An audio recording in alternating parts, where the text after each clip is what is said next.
And నెత్తళ్ళు వేపేటప్పుడు మాత్రం ఎప్పుడు ఇలా చేయొద్దు. నెత్తళ్ళు అయితే క్లీన్గా చేసేసుకొని నీట్గా కడిగేసుకున్న తర్వాత ఏం చేస్తారంటే నీట్గా కడిగే ముందు నీళ్ళు వేసి చాలాసేపు ఎక్కువసేపు వదిలేస్తారనమాట.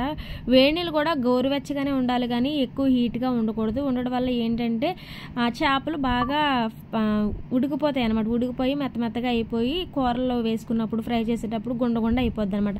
అలా అవ్వకుండా గోరువెచ్చగా ఉండాలి. ఇంకొక టిప్ ఏంటంటే మీరు ఫ్రై చేసేటప్పుడు ఆయిల్లో నెత్తళ్ళు వేయాలి. అయితే కొందరు ఏం చేస్తారంటే నెత్తళ్ళు కారం ఉప్పు రెండు కలిపేసి ఆయిల్లో వేసేస్తారు. అలా వేయటం వల్ల ఏంటంటే క్రిస్పీనెస్ రాదనమాట.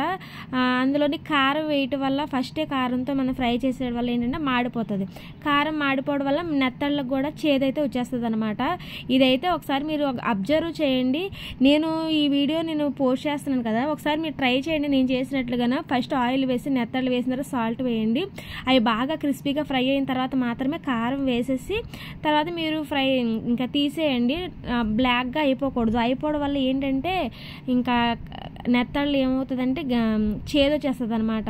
నచ్చితే తప్పకుండా లైక్ చేయండి, షేర్ చేయండి, కామెంట్ చేయండి. మన ఛానల్